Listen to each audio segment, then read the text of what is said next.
Voilà, lelo susu toye pona ko présenter bino ba résultat opérationnel oyo tozali ko sala yango en profondeur à travers ba message et la sensibilisation, mais aussi à travers les opérations militaires contre CRP alliés du M23 na territoire ya Djougou. Ezali ko produire ba fruits escomptés selon la pensée profonde kobanda na commandant suprême des forces armées Félix Tshisekedi Tshilombo, kokita na chef d'état-major général des forces armées, ti awa na province ya Ituri, lieutenant général aza ko conduire ba opération na ba proche nyonso mibale, approche militaire et non militaire, eza ko sala, eza ko pesa ba résultat escompté.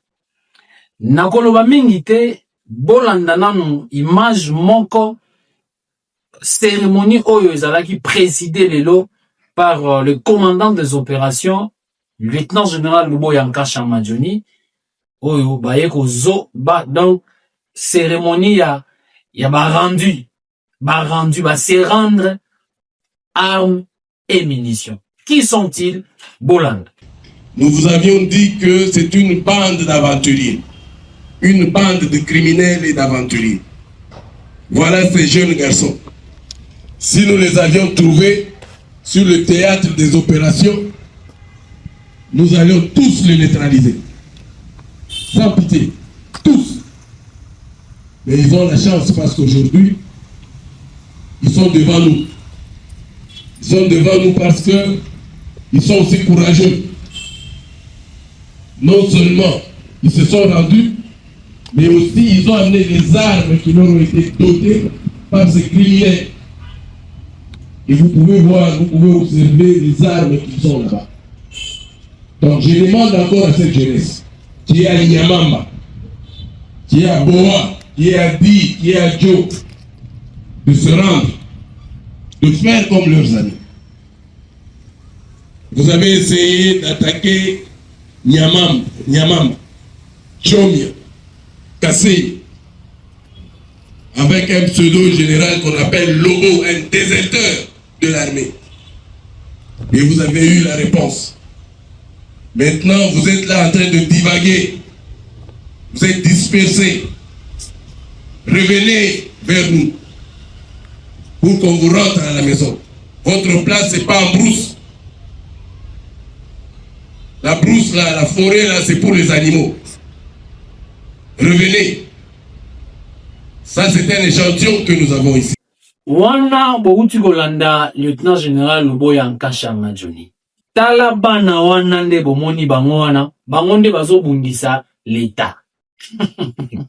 Mwangu. Donc bana wana balobi bango baza na kati ya CRP, Zaïre, babundisa l'État.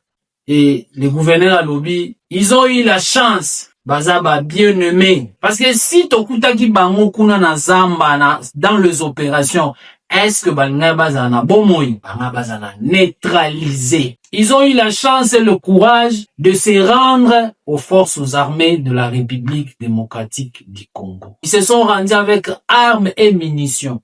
C'est-à-dire, bake ko découvrir biso bisika ba bomba ki ba minduki na bango, na ba masasi na bango. Et cela est dû suite il y a pression militaire oyo tozali ko exercer yango ezala na mabanga ezala na Nyamamba partout où solo ya CRP zakaka toza kocha moto le ndenge moko osakana. Et ça, nous allons pas se fatiguer. Nous allons continuer à faire la pression militaire jusqu'à ce que bana oyo va comprendre que ils ont été trompés, oui. Et ils doivent avoir le courage de quitter la brousse, parce que s'ils demeurent là-bas, je vous assure, s'ils ne seront pas neutralisés par les forces armées, ils seront broyés, ils seront mangés par les bêtes sauvages. C'est-à-dire, banyama ya zamba, bakolia bana na bino na zamba. Ou les oiseaux du ciel, les bêtes sauvages, les bêtes féroces, et kolia bana na bino na zamba. Parce que ça, c'est un échantillon au gouverneur à lobby que, et ces échantillons, baza pour se rendre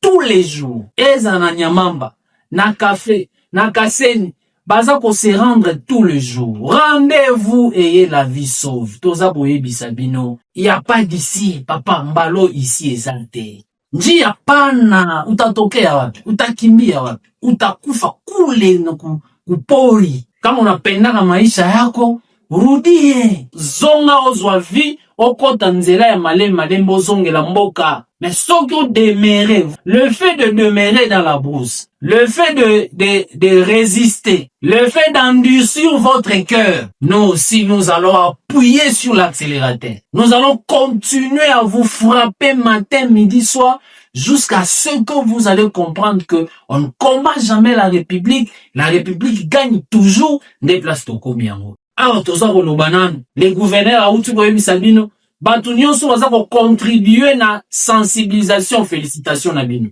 Mais ce moment na on la maseki, c'est votre problème. Thomas Lubanga et ses complices seront arrêtés. Non, colonel au déserteur malade, il pensait prendre la communauté Lori en otage, soi-disant à convaincre la communauté Lori, bakota na CRP, babundisa l'État. Communauté Lori en a katala. Félicitations encore à la communauté Lori. De la même manière aussi, certaines communautés qui refusent, même de manière individuelle, même de manière collective, vous avez refusé. Et ça, nous vous disons félicitations. Ça, c'est un échantillon yangoyo. Toza kolakisa bino bana tala bana mikeboye balobio babundisa l'État. Tout ça, c'est parce que un criminel est passé devant vous pour vous tromper, vous manipuler na pour na intérêt na emoko. Tala siko lelo wekomyo. Nde tozo ko réitérer message ya l'écran général Luboya Kashama Johnny. Aza ko lobango mikolo nyonso. Muntu moko ta ko lobake akoki ko contrôler communauté iturienne. Est-ce que vous pouvez contrôler encore ces enfants? Vous les contrôlez? Bakomi ko kima bango moko. Lelo, il y a d'autres qui ont quitté la zone de Nyamamba avec les armes. Bakimi. Donc, nous allons les aboboma bango, mon pepe mali les aboboma bango. Et puis, traque ya FRDC les abotikate. Commandant secteur opérationnel du Touri, général Bruno Mandez-vous. Continuez nika ba petio yo bayo kakeno. Nika bango penza ko nika. Soki ba nika mi bien. Nde bango moko bakubanda kozonga soki bazongi te etali bango e banyama na zamba bakolia bango mupepe koboma bango malili koboma bango surtout na nzala. Nous sommes au courant bozolia bandazi bozolia babiloko ezangi tina motiki vina bino poursuivre un criminel comme Thomas Lubanga. Mais ye moko aza wapi? Donc bandeko balandi ba population iturienne mobimba, il y a encore la voie pour sauver ses enfants. Il y a encore du temps pour sauver votre vie. Réfléchissez encore. Bon kanisa. N'hésitez pas, ne restez pas dans la brousse. Sinon, vous serez neutralisé. Pas autodéfense. Mais, ozaga CRP. Papa, place union souza. Soit, contactez chef et groupement Azawan. Oh, quoi, ça CRPT? Pour ça, va chef Moussous, va CRP. Contactez Bisso. Kene Esika, unité na Bisso Ezali. Se présenter aux oavis sauve. Sinon, utakufa kule bule. Oko kufa na zamba pamba. Utaacha maisha yako. Utaacha batoto yako. Utaacha basangaji yako. Utaacha famille yako. Kende Bobby Manazamba bo se rendre aux oaviso. Sinon, toko fina kaka, toko fina.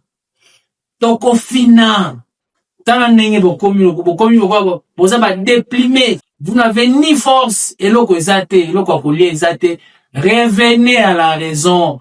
Revenez, nous allons vous ramener chez vous et vous aurez la vie sauvée. Laissez les aventuriers, laissez les corbillards. Botika corbillard, Thomas Lubanga c'est un corbillard, il amène que les gens à la mort.